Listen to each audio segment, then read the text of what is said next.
From a birthday party that turned into a political firestorm to behind-the-scenes conflicts that quietly reshaped the show, long process of being like, I don't know if this is it for me, and it just wasn't going anywhere. To a tragedy that forced Hollywood to confront what happens when fiction and reality collide. Euphoria has always been a series built on chaos, intensity, and uncomfortable truths. But what makes it different from almost every other show isn't just what happens on screen, it's how often that same chaos spills into real life. Because over the years, the cast of Euphoria hasn't just portrayed controversy, they've lived through it. And it starts with a moment that, at first, didn't seem like a controversy at all. In August 2022, Sweeney was having one of the biggest years of her career. Between Euphoria and The White Lotus, she had gone from a rising actress to one of the most in-demand names in Hollywood. Everything she touched was gaining attention. For the first time, she wasn't just part of the conversation, she was leading it. Then she posted photos from her mom's 60th birthday. It was a themed party, a hoedown celebration with family and friends in Idaho. Nothing about it seemed unusual until people started looking closer. In the background of a few photos, guests were wearing clothing that quickly became the focus of the entire internet. One person had on a Blue Lives Matter shirt. Others were wearing red hats that, at a glance, resembled MAGA caps. Within hours, the tone shifted completely. What had been a harmless family celebration was suddenly being framed as a political statement. People weren't just reacting, they were dissecting. Sweeney is one of those people who thrives on being controversial and loves attention even if it's bad. And when her acting career tanks, she will play the victim. Threads appeared questioning her beliefs, her values, even her character. And because Sydney was at the center of it, silence wasn't an option. She responded quickly, calling the situation wild and explaining it was an innocent celebration that had been misinterpreted. But by that point, the narrative had already taken hold. Some people defended her, saying she couldn't control what every guest wore. It's her mother's party. Sydney doesn't get to control the guest list. Maybe these people are racist and Sydney doesn't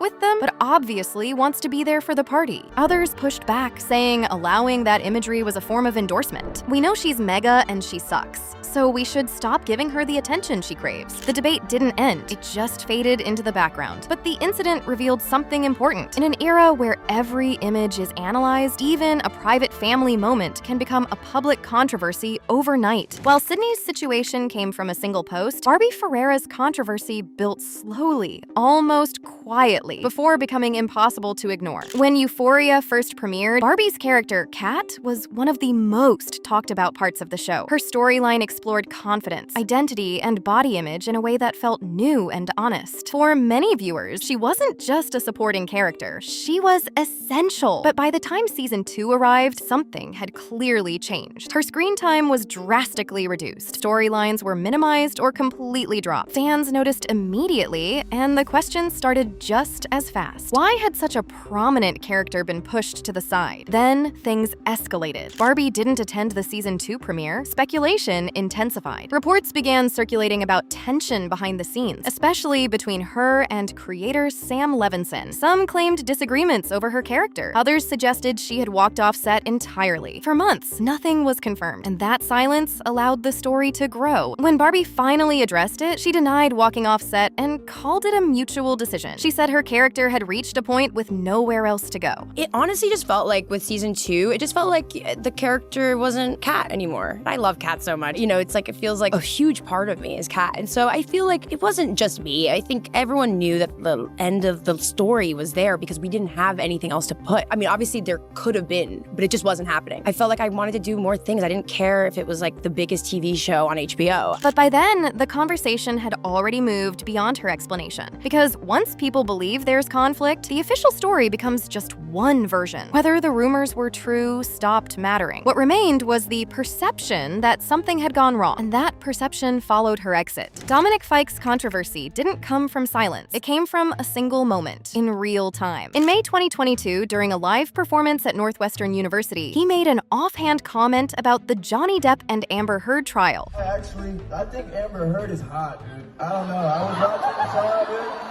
I know it's not a popular opinion and it's not the focus at the moment, dude. But I've been having these visions of her. Just beating me at? What may have been a joke quickly turned serious. He said he found Amber Heard attractive, in a way many found deeply uncomfortable. Making fun of an abusive relationship just shows who you are. Humanity is lost. How to end your fledgling career in 3, 2, 1. The reaction in the room was immediate. The reaction online was even stronger. Clips spread quickly. Backlash followed just as fast. For many, the issue wasn't just what he said, it was what it implied. At a time when conversations around domestic violence were already intense, his comments felt dismissive to some and inappropriate to others. He never issued a formal apology, and the moment became part of his public image. Moving on to Jacob Elordi. His situation was different. Not one incident, but how he talked about his own career. Before Euphoria, Jacob had massive success with the Kissing Booth films. They were hugely popular. They helped launch him into mainstream recognition. But as his career evolved, he distanced himself from them. In interviews, he called them unrealistic. He admitted he wasn't passionate about them even while making them. For fans, that didn't feel honest. It felt dismissive. Those films weren't just a stepping stone. They were something people genuinely enjoyed. And hearing him criticize them made it seem like he was rejecting the audience that built his career. His comments were really rude and offensive to the cast and crew who I'm sure worked hard on them. Plus, they gave him start and made him tons of money, which is the reason he's able to go for better roles now. He could have voiced his opinion a lot more respectfully. Hunter Schafer's controversy showed how little it takes for something to escalate online. In 2022, she interacted with a post, just a like and a comment. But the content touched on a sensitive issue within the LGBTQ+ community, debates around identity and representation. Because Hunter had positioned herself as a visible voice, the reaction was immediate. People saw her interaction as agreement. It's a shame that some people have so much internalized bias that they rationalize their own discrimination. Imagine blaming your own minority for your oppression. Wild. She later clarified her position, saying she had been misunderstood and did not hold negative views toward non-binary individuals. Because once interpretations spread, they're almost impossible to fully correct. But while some controversies stayed online, others followed the cast into real life. In January 2023, Khloe Cherry became part of a very different headline. Before Euphoria, she had a career in the adult film industry. The show gave her a mainstream breakthrough, a completely new path. But just as that momentum was building, everything shifted. According to police reports, Khloe was accused of taking a designer blouse from a retail store in Pennsylvania, removing the security tag, leaving without paying. The item wasn't extremely valuable, but it was enough for a criminal charge. She was arrested shortly after. The internet reacted instantly. Some compared it to other celebrity scandals. Others focused on the irony. A rising actress, now trending for something unrelated to her work. But reactions were split. Some defended her, saying the incident was minor. I feel like the store made it such a big deal over a $28 blouse because she's well-known and famous LMAO. Others focused on the decision itself. Stealing is stealing no matter how big or small it is. At a critical moment in her career, this was the kind of headline that could redefine her image. Khloe later said it was a misunderstanding, that she hadn't intended to steal anything. But by then, the story had already spread. And for Khloe Cherry, what should have been a breakout moment became something else entirely. A reminder that in an industry built on image, it only takes one moment to change everything.